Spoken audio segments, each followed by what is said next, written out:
Good morning. It is 10 a.m. in Reykjavik. I'm in a parking garage, but it's still not bright outside yet.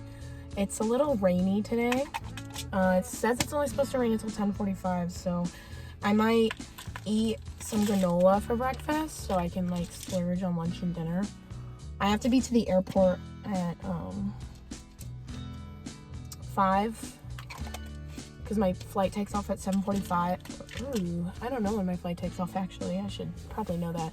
But I know I need to be at the airport early, meaning I'm probably not gonna sleep tonight. So I might as well splurge on like dinner and such. I do have a bed at the hostel. Theoretically, I probably shouldn't have gotten a bed for tonight. I could have probably just slept in the car, but we're talking like $20, and then I have the option to sleep in a bed. But hindsight's 20/20, right? But yeah, I think I'm just gonna sit and wait out a little bit of the rain. Maybe I'll move my car and park it somewhere else. Kind of worried about how much this parking is gonna be. I think it's gonna be like 400 krone. I don't know, but yep. I don't think I'm gonna vlog too much today. I think I just kind of want to be like in the moment. I think I'll film myself at like locations, but I don't think I'm gonna be doing like this too much. I'll probably do it now before I go to bed, and then at the airport. I say go to bed, it would just be me sitting there, but yeah, this is it.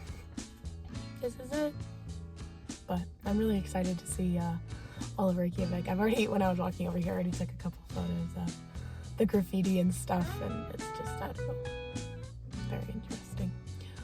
But yeah.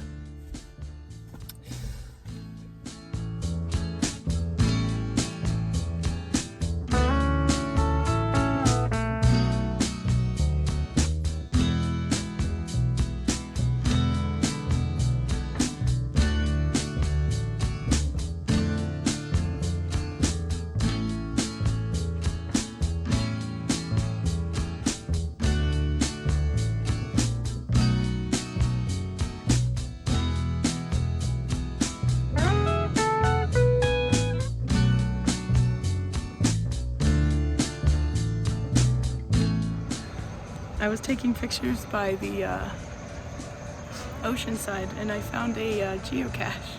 So I'm gonna write my name in the book, and yeah. This is my first official geocache I found, and I wasn't even trying to look for one, but that's kind of fun.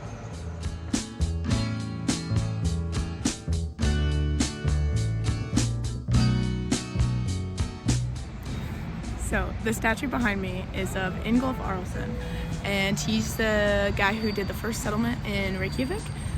And how the story goes is when he first came here, he loved Iceland a lot, but he didn't bring enough supplies. So he went back to Norway and did like a whole like crowdfunding thing trying to get more people and more supplies. When he came back, he decided to throw 2 pillars overboard and vowed that wherever those pillars landed is where the new settlement would be. And they were just like a little bit off the coast of Reykjavik. And when he landed, he named it Smoke Cove, which in Icelandic is Reykjavik. So really cool that I knew who this guy was. And that was just in the saga of the Icelanders. So it's from one of the sagas that I've read before and while I was in Copenhagen in class. So yeah, I feel very smart knowing what this statue is. But yeah.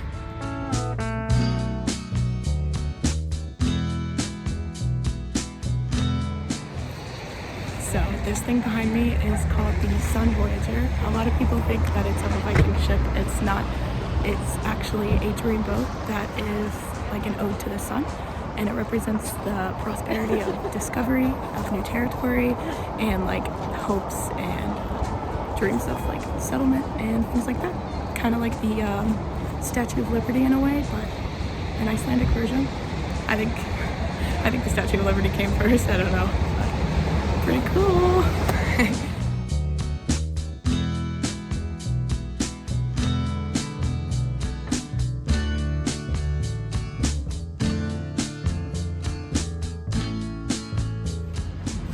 So This statue behind me is of Leif Erikson, which should sound familiar.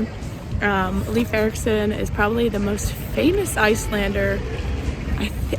Don't fact check me on that, but I'm pretty sure he's the most famous Icelander because he was the first person to discover North America besides the people who lived on it. And he's the one who named Vinland, you know, because it was a land full of wine and it was prosperous and everything, and it's what started, kickstarted people of Iceland wanting to migrate to North America.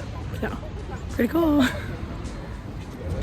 And this building behind me is a chapel. I don't remember who made it, but if you remember the rocks I was at yesterday, this is supposed to resemble the rock formations that are natural to Iceland, and it's super tall.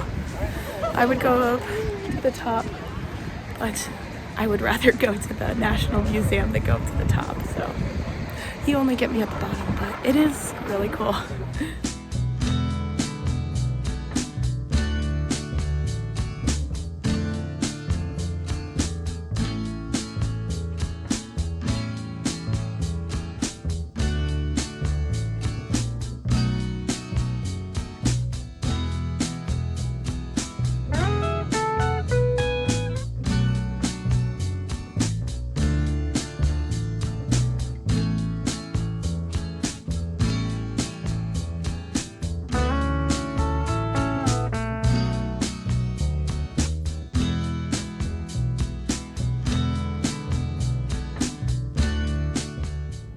I just got out of the National Museum of Iceland. It was really cool. They had like 2 floors, so it was quite small, but I mean, like, Iceland's a small country. The first floor was like when it was first settled in 830 to like up to when it left Danish rule in 1940, and then the second floor, the third floor, I don't know, Europe does weird flooring systems. The third floor was from like when it declared independence in the 1940s to now, and that was really cool. I spent a lot of time in like the area that I was familiar with, which is the settlement of Iceland, solely just because it was really cool to like actually see like a page from like the book or the settler's book, like the saga or whatever, and stuff like that. I got to see like the Bible that we talked about in class, because they only made like 500 Icelandic Bibles and it took forever because writing stuff in Icelandic is really difficult. So that was also cool. I took a lot of photos of that. But I checked my flight and I realized that I'm gonna have to leave out of Reykjavik at 3 in the morning because I start boarding at 5:20 and it takes 45 minutes to get there. So I would get there at 3:45, an hour. I might have to leave a little bit earlier, maybe 2:45. I don't know. I'm gonna have to leave in the middle of the night, but I think because of that, it's already dark. I have done everything I want. I want to pick up like at least like 1 postcard of like Reykjavik in general, but other than that, I think that I haven't had an expensive, well, let me be clear, all of the meals in Iceland are super expensive, hence why I've been only buying 1 meal a day, and the rest of them I've just been like scrounging scraps. But I think that I not deserve is a bad term, but I think I want to buy like a kind of expensive meal, like a $35-$40 meal, just of like traditional Icelandic food, so I can say I had it. I know that they have like sheep's head or something. I might order that. There's like a cafe near the Leif Erikson statue called Cafe Loki. I might go there and eat. But I just found out that apparently the World Cup game is tonight, so it's probably going to be very loud in the hostel, I imagine. I don't know if I'm going to try to sleep. Yeah, I don't know if I'm going to try to sleep before the flight. I might sleep on the flight. I have stuff I can always do. And staying up for 24 hours is nothing new for me. But, oh! I bought something really cool. I couldn't find any like cute t-shirts or anything, and I do own 2 shirts that say Iceland on them. So I was like, all right, and I was walking around. I stumbled upon like the Red Cross that they have here, and I bought a Lopeza. So I have a traditional Icelandic sweater now. And it was the first one that I was looking at a couple of days ago where I bought my mittens. That was like $230. This was only $60. So I like it. It's handmade. It's like hand knitted. It's really cool. So that's a cool souvenir I have. The lady, also I can't show you because it's plugged into the car. I keep getting compliments from people about my wallet. Look, I use an IKEA bag and I have like my cards and stuff in it. And I bought it when I was in Malmö because I was like, oh, I'm in an IKEA in Sweden. And that'd be fun. It's my little souvenir from Sweden. Although I wish I bought a dollar horse, but you know, decisions were made. But that's how I carry my stuff around so I don't forget anything. I have gotten compliments on it every single time I paid for something today. And I didn't think, like, I didn't even like think that this was like a creative thing or anything. I was like, oh, I can use it for that. And then I keep getting compliments on it. And it's like, I don't know, makes me feel special, I guess. But they also call IKEA weird because every time I pull it out, it's like an Icelander who's saying it. They're like, oh, we love Ika. So they say it a little different. But like when I was at the museum and I was paying because I had a student discount, so I had to pull out my ID card. She's like, oh my God, I love your Ika bag. And I'm like, oh, IKEA bag. And she's like, yeah, Ika. We love Ika in Iceland. And I'm like, yeah? And she's like, it's the best restaurant in Iceland. And I'm like, homegirl. That's unfortunate. But yeah, so that was really cool. I have other like souvenirs and stuff that I bought too, but like they're mainly for me. And they're quite boring. They're like pins and whatnot. My biggest regret, I think, is that I didn't buy a t-shirt when I was at the Tillinger National Park. I wish I bought a t-shirt from there. Hindsight's 2020, I would have never known, but I do have my Lopez. Who can say that they have a authentic wool sweater from Iceland? Not you. I can though. But yep. So I think I'm gonna go eat at Cafe Loki. Really? Wow. Cafe Loki.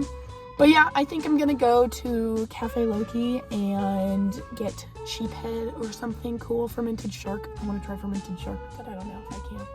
And then yeah, probably just call it there.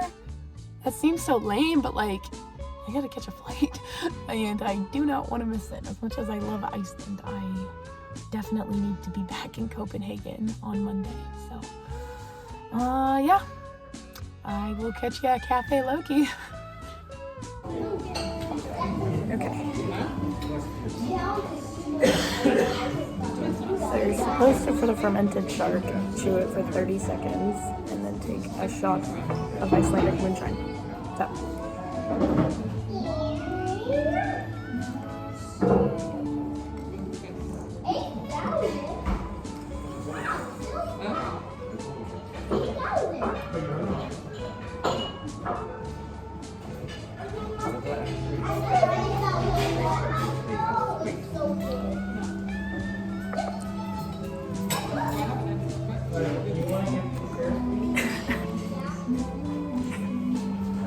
That was interesting. The rye bread with blackfish curry. It's a mashed fish and potato codfish. Rye bread, smoked trout and cottage cheese. Flat bread with sheephead jelly, the bean salad, and the mashed tuna.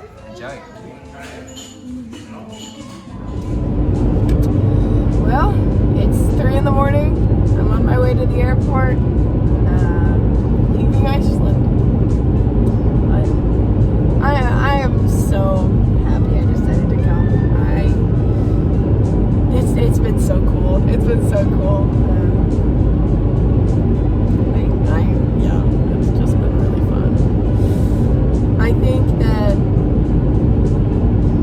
I definitely want to come back at some point in my life. You know, it's probably not going to be in the near future.